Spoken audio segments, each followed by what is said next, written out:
Welcome friends, एक बार फिर आप सभी का स्वागत है आपके अपने यूट्यूब चैनल ट्रेडिंग सॉल्यूशंस पे। आज 20 जनवरी को मार्केट्स ओपन थी। आप में से कई लोगों को शायद ये चीज़ नहीं भी पता होगी, लेकिन आज 20 जनवरी को सैटरडे के दिन भी मार्केट्स ओपन थी और मंडे को मार्केट्स क्लोज रहेंगी 22 जनवरी के दिन। तो ये इन्फॉर्मेशन मैंने आपको इसलिए दी है क्योंकि अभी जब हम लोग चार्ट्स के ऊपर चलेंगे तो आपको चार्ट्स में कुछ चेंजेस देखने को मिलेंगे। वहाँ पे पूरी तरीके से अपडेट देखने को नहीं मिलेगा कुछ चार्ट्स के अंदर। तो चलिए एक बार चार्ट्स पे चलते हैं, आपको दिखा भी देते हैं कि क्या चेंजेस आपको चार्ट्स पे देखने को मिल सकते हैं, और उसके साथ ही हम लोग देखेंगे इस हफ्ते के बेमिसाल चार्ट्स कौन से हैं। तो सबसे पहले हम लोगों ने खोला है अपने स्क्रीन पे निफ्टी 50 का वीकली चार्ट, और आप देखेंगे कि हम लोगों ने जैसा पिछली बार डिस्कस किया था कि निफ्टी के लिए एक मेजर सपोर्ट की लाइन है, ये ग्रीन कलर की लाइन 21,500 के आसपास जो हम लोगों ने मार्क की थी लास्ट वीक के एपिसोड के अंदर। आप चाहें तो उस वीडियो को जाके देख सकते हैं। वहीं पे आपने देखा कि निफ्टी ने सपोर्ट लेके ऊपर जाने की कोशिश की है। अब जैसा कि आपको स्टार्ट में हम लोगों ने बताया था कि चार्ट के अंदर थोड़ा सा चेंजेस देखने को मिल रहे हैं, तो देखिए ये जो लास्ट वाली कैंडल आपको सेकेंड लास्ट कैंडल दिख रही है रेड वाली, इस पे आप ध्यान दीजिएगा। ये जो लास्ट कैंडल आपको दिख रही है इस पे अभी आप ध्यान मत दीजिए क्योंकि आज सैटरडे के दिन भी मार्केट्स ओपन थी। तो इस लास्ट वाली कैंडल को ये सॉफ्टवेयर इस तरीके से ले रहा है कि अगला वीक स्टार्ट हो गया है, जबकि अगला वीक स्टार्ट नहीं है। आप अभी केवल इस वाली कैंडल पे ध्यान दीजिए। तो आपने देखा कैसे इस वीक निफ्टी ने नीचे की ओर एक डाउनसाइड दिखाया और करीब 21,340-50 तक के लेवल्स को रीटेस्ट किया, और उसके बाद धीरे से अपने आके इस सपोर्ट लेवल के ऊपर 21,500 की लाइन के ऊपर क्लोज हो गया। एक बार इसको आइए आपको वीकली चार्ट को डेली चार्ट में कन्वर्ट करके भी दिखा देते हैं कि निफ्टी ने क्या करने की कोशिश की। एक बार जब HDFC बैंक के रिजल्ट आए थे तो आपने देखा कि यहाँ पे एक गैप डाउन किया निफ्टी ने। उसके बाद हम लोगों का ये जो सपोर्ट था 21,500 का, जिसके बारे में हम लोगों ने अपने लास्ट एपिसोड में भी चर्चा की थी, उसके नीचे निफ्टी ने एक दिन सस्टेन करने की कोशिश की, लेकिन फिर से उसके ऊपर आके सस्टेन करने लग गया। तो अभी भी 21,500 का लेवल हम लोगों के लिए एक मेजर सपोर्ट का लेवल है। अगर ये लेवल ब्रेक होता है तो उसके बाद हम लोगों को जो अगला सपोर्ट देखने को मिल सकता है वो इस लेवल के आसपास, मतलब करीब 21,000 के आसपास का देखने को मिल सकता है। तो इसको फिर से एक बार वीकली चार्ट के अंदर कन्वर्ट कर देते हैं, और ये दो लेवल हैं जो अब हमारे लिए सपोर्ट की तरीके से एक्ट करेंगे। इसको अगर आप प्रिसाइजली मॉनिटर करना चाहें तो इसको आप इस डोजी के लो की तरीके से भी मार्क कर सकते हैं। ये जो डोजी बनाई थी अप ट्रेंड के अंदर, इसके लो की तरीके से भी आप इसको मार्क कर सकते हैं। अब इसी तरीके से आइए एक बार निफ्टी बैंक के चार्ट को भी देख लेते हैं। अगर आप में से कुछ लोगों को याद हो तो हम लोगों ने पिछले एपिसोड के अंदर चर्चा की थी कि निफ्टी बैंक निफ्टी के कंपैरिजन में ज़्यादा वीक है, और वही आपने यहाँ पे होते हुए देखा कि निफ्टी बैंक के अंदर एक काफ़ी बड़ी रेड कैंडल बनी और इसने अपने सभी सपोर्ट्स को ब्रेक कर दिया है।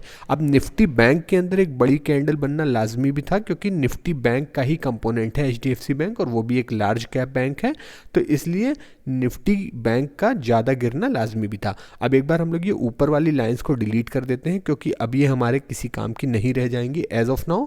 अभी हमारे लिए निफ्टी बैंक का जो मेजर रेजिस्टेंस हो जाएगा, जिसके ऊपर निकलने में निफ्टी बैंक को अब दिक्कत होगी, वो ये दो लाइंस हैं। मतलब 46,700 से लेके 46,800 का एक रेजिस्टेंस का जोन है निफ्टी बैंक के लिए, जिसके ऊपर निकलेगा निफ्टी बैंक तभी हमें कोई अपसाइड देखने को मिलेगी। यहाँ पे भी आप इस वाली लास्ट कैंडल को अभी ध्यान मत दीजिएगा, केवल ये जो रेड कलर की कैंडल है इस पे ध्यान दीजिएगा। इस लास्ट वाली ग्रीन कैंडल का अभी कोई सिग्निफिकेंस नहीं है। अब आइए देखते हैं हम लोग इस हफ्ते के बेमिसाल चार्ट्स कौन से हैं। इस हफ्ते का हमारा पहला बेमिसाल चार्ट है टायर बनाने वाली एक लीडिंग कंपनी बालकृष्णा इंडस्ट्रीज़। और अगर आप में से कुछ लोगों को याद हो तो इस स्टॉक को ऑलरेडी हम लोग अपना बेमिसाल चार्ट एक बार बना चुके हैं, और ये जो कैंडल अभी मेरे कर्सर से मार्क करके दिखाई आपको, इसको हम लोग एक ब्लू कलर के एरो से भी मार्क करके दिखा देते हैं। तो अभी आप देख रहे हैं कि ब्लू कलर के एरो से मार्क की हुई जो कैंडल है, इस कैंडल के ऊपर सितंबर के महीने में हम लोगों ने इस स्टॉक को अपना बेमिसाल चार्ट बनाया था, और तब इसका प्राइस चल रहा था करीब 2530 के आसपास। वहाँ पे हम लोगों ने सजेस्ट किया था कि इसके जो नियर टर्म टारगेट्स हो सकते हैं वो 2700 से 3000 के आसपास हो सकते हैं। अब देखिए इस स्टॉक ने ना केवल अपना 2700 का पहला टारगेट आज अचीव किया है, बल्कि एक फ्रेश ब्रेकआउट भी दिया है। इस वजह से इस स्टॉक को हम लोग फिर से अपना एक बार बेमिसाल चार्ट बना रहे हैं। इस स्टॉक का प्राइस इस समय जो है वो करीब 2760 रुपये के आसपास चल रहा है, जहां पे इस स्टॉक ने क्लोजिंग दी है। और जब आप इसके चार्ट को देखेंगे तो आपकी समझ में आएगा कि ये रेजिस्टेंस इसके लिए एक बहुत बड़ा रेजिस्टेंस था, जिसको स्टॉक काफ़ी समय से क्रॉस करने की कोशिश कर रहा था। अब आपने देखा जहाँ निफ्टी एक तरफ कमज़ोर है, वहाँ बालकृष्णा इंडस्ट्रीज़ का चार्ट जो है वो लगातार हाइज बना रहा है, और इस समय अपने लाइफ टाइम हाइज के ऊपर ट्रेड कर रहा है। एक बार इसको मंथली चार्ट में भी अगर आप कन्वर्ट करें तो आप देखेंगे कि कैसे ये स्टॉक अपने लाइफ टाइम हाइज के आसपास ट्रेड कर रहा है, जबकि निफ्टी अपने लाइफ टाइम हाइज से अभी थोड़ा सा नीचे की ओर आ गया है। यहाँ पे एक और चीज़ आपको देखने को मिलेगी कि अपने इस 2700 के रेजिस्टेंस को ब्रेक करने के पहले इस स्टॉक ने लगातार 3 महीने तक कंसोलिडेट किया। ये देखिए यहाँ पे आप कर्सर पे ध्यान से देखें तो आपको समझ में आएगा कि 3 महीने लगातार इस स्टॉक ने एक डोजी कैंडल्स की सीरीज बनाई। उसके बाद इस स्टॉक ने इस कैंडल को ब्रेकआउट देते हुए ऊपर अपने इस रेजिस्टेंस के ऊपर सस्टेन करने की कोशिश की है। हालांकि अभी मंथली क्लोजिंग नहीं हुई है, लेकिन वीकली क्लोजिंग के बेसिस पे अगर आप देखें तो इस चार्ट के अंदर काफ़ी अच्छा पैटर्न बन रहा है। अब जैसा कि आप जानते हैं कि इसमें एंट्री लेने का बेस्ट तरीका होगा आपके ब्रेकआउट लेवल के आसपास, मतलब कि जहाँ पे इसका ब्रेकआउट हुआ है करीब 2700 रुपये के आसपास इसका एंट्री का बेस्ट तरीका हो सकता है। अब इसमें अगर आपको टारगेट्स निकालने हैं तो जो सबसे अच्छा टारगेट हो सकता है इस स्टॉक के लिए, सबसे लॉन्ग टाइम का टारगेट हो सकता है, वो हो सकता है इस पूरी रेंज को आप ब्रेकआउट के बाद में ऐड कर दें। पहले के हम लोगों के 3000 के टारगेट्स अभी इस स्टॉक के अंदर पेंडिंग हैं, तो वो 3000 का टारगेट जो है वो हमारा पहला टारगेट हो जाएगा जहां तक ये स्टॉक जाने की कोशिश करेगा। और उसके बाद जो हमारा इवेंचुअल टारगेट निकल के आ रहा है वो करीब 3500 रुपये के आसपास तक का भी आ रहा है इस स्टॉक के अंदर। अगर आप इस स्टॉक का एक मीडियम टर्म का टारगेट निकालना चाहें तो ये जो इस स्टॉक की रेंज थी जहाँ पे ये फंसा हुआ था, इसको एक बार कैलकुलेट करके इसके ब्रेकआउट के बाद प्लेस कर देंगे तो आपको इसका एक मीडियम टर्म का टारगेट निकल के आ जाएगा, जो करीब 2900 रुपये के आसपास का हो रहा है। मतलब यहाँ से करीब 10% ऊपर के आसपास का, 8 से 10% ऊपर का।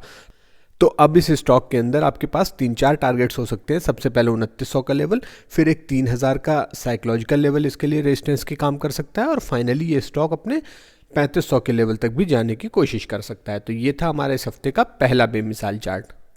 इस हफ्ते का हमारा दूसरा बेमिसाल चार्ट है केमिकल और फर्टिलाइज़र सेक्टर की एक company Mangalore chemicals and fertiliser. आपने देखा कि फर्टिलाइज़र सेक्टर की जितने भी कंपनीज़ हैं, चाहे वो आरसीएफ हो या नेशनल फर्टिलाइज़र हो, उनके अंदर एक काफ़ी अच्छा अपमूव आ चुका है और उनके अंदर काफ़ी अच्छी रैली चल रही है। तो उसी तरीके का कुछ पैटर्न हमें यहाँ पे मैंगलोर केमिकल एंड फर्टिलाइज़र के चार्ट के अंदर भी देखने को मिल रहा है। एक बार एनएससी के ऊपर इसका चार्ट खोल लेते हैं। ये बीएससी के ऊपर आप इसका चार्ट देख रहे थे, अब आइए एनएससी के ऊपर इसका चार्ट देखते हैं। यहाँ पे भी ध्यान दीजिएगा कि इस लास्ट वाली जो कैंडल है ग्रीन कैंडल, इस पे ध्यान मत दीजिएगा।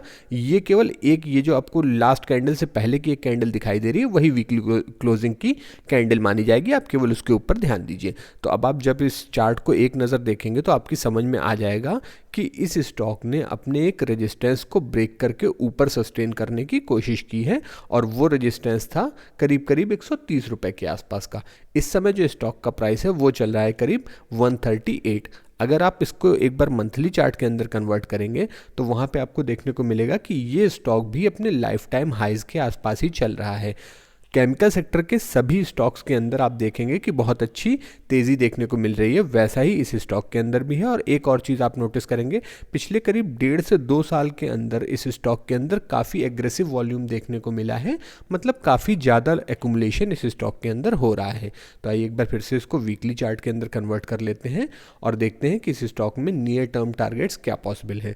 इस समय स्टॉक का प्राइस है करीब 138 के आसपास, और जैसा कि आप अगर हमारे बेमिसाल चार्ट एपिसोड को देखते हुए आ रहे हैं तो आपको पता है कि टारगेट्स निकालने के लिए जितना इसने नीचे की ओर फॉल किया था उतना ही रेंज को हम कैलकुलेट करके इसके ब्रेकआउट के बाद अगर प्लेस कर देंगे तो हमारा एक एक्सपेक्टेड टारगेट निकल के आ जाएगा, जो आ रहा है करीब 180 रुपये के आसपास। तो हमें इस स्टॉक के अंदर 180 रुपये के टारगेट्स तक आने वाले कुछ टाइम के अंदर देखने को मिल सकते हैं। इस समय इस स्टॉक का प्राइस चल रहा है करीब 138 के आसपास। आप जानते हैं कि इसमें एंट्री का जो बेस्ट लेवल है वो हो सकता है इसके ब्रेकआउट लेवल के आसपास, मतलब करीब 130 के आसपास, और उस कंडीशन में जो एक आप एसएल मेंटेन कर सकते हैं वो हो सकता है करीब 115-117 रुपये के आसपास। लेकिन ध्यान रखें, किसी भी तरीके की बाइंग सेलिंग की रिकमेंडेशन नहीं है। यहाँ पे हम लोग जो कोई भी चार्ट्स डिस्कस कर रहे हैं वो केवल और केवल एजुकेशन पर्पस से डिस्कस कर रहे हैं। सो फ्रेंड्स, ये थे इस हफ्ते के दोनों बेमिसाल चार्ट। उम्मीद है कि आपको इन चार्ट्स के द्वारा दी गई लर्निंग अच्छी लगी होगी। अगर आपको इस वीडियो में कुछ भी इन्फॉर्मेटिव लगा या आपकी नॉलेज में कुछ इन्हेंसमेंट हुआ है तो ज़रूर से इस वीडियो को अपने दोस्तों के संग, कलीग्स के संग शेयर कीजिएगा। So thank you for watching till and, keep learning, keep earning.